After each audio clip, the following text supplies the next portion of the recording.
Alors, on parle de partenariat d'exception entre la France et le Maroc. C'est un partenariat d'exception, aussi bien politique qu'économique? Mais écoutez, je ne sais pas, mais je crois que ça c'est classique. Tout le monde le sait dans les connaissances politiques banales qu'entre le Maroc et la France, c'est des relations très très particulières. D'ailleurs, moi, quand j'ai été nommé, il y avait un peu de suspicion. L'ambassadeur de France est venu me voir et je lui ai dit, mais... Il était inquiet. Mais non, il n'était pas inquiet, on se connaissait avant, mais il est venu s'assurer. Je lui ai dit, mais écoutez, les relations entre le Maroc et la France sont très bonnes. On va continuer. Pourquoi vous voulez qu'elles changent? Elle m'a dit, elles ne vont pas changer. Je lui ai dit, non, au contraire, ben, je ne sais pas. Mais je pourrais prétendre qu'aujourd'hui, elles sont encore plus bonnes qu'avant. Je ne sais pas. Mais alors, est-ce que ça va jusqu'à, par exemple, ça fait débat dans votre pays, le fait que, par exemple, Alstom ait obtenu la construction d'une ligne de train à grande vitesse dans votre pays? Certains disent, au lieu de faire ça, on aurait mieux fait de construire des écoles, des hôpitaux, et Alstom a eu ça très facilement. Est-ce que c'est interdit de réfléchir différemment?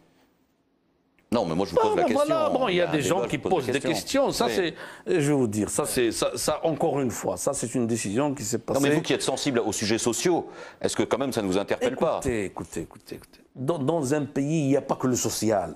Il y a le social, il y a le stratégique, il y a la défense, il y a un tas de choses. Et c'est pour cela que si vous ne trouvez pas la bonne raison quelque part, allez la chercher autre part. Nous sommes un pays qui essaie de se défendre et d'être à l'aise en même temps. Donc il n'est pas question qu'il court seulement derrière le fait de se mettre à l'aise seulement sans pouvoir se défendre. Nous sommes les amis de la France. La France est un pays ami du Maroc. Elle l'a prouvé. Elle ne cesse de le prouver sur des choses qui sont difficiles, comme par exemple l'affaire du Sahara. Elle a une position raisonnable, qui va dans le bon sens, qui est réalisable. Et donc, ceci étant, ça pourrait expliquer peut-être des choses qu'il arrive à certains gens de trouver difficile de comprendre. C'est le TGV contre la position française de soutien? Non, il ne faut pas exagérer. Il faut pas exagérer. Le TGV aussi.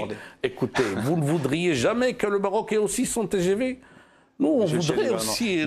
Il faut qu'on arrête l'émission à grande vitesse aussi, parce qu'on va déborder le temps qui nous est imparti. Il me reste juste à vous remercier, déjà, de nous avoir accueillis ici à Rabat et d'avoir répondu à toutes nos questions avec franchise.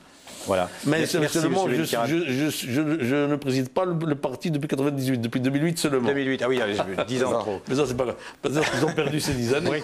Voilà, très bien. Merci en tout cas d'avoir accepté notre invitation. Merci à vous, M. Benkiran. Merci à tous et à dimanche prochain pour un nouveau numéro d'International. Au revoir, bonne semaine à tous.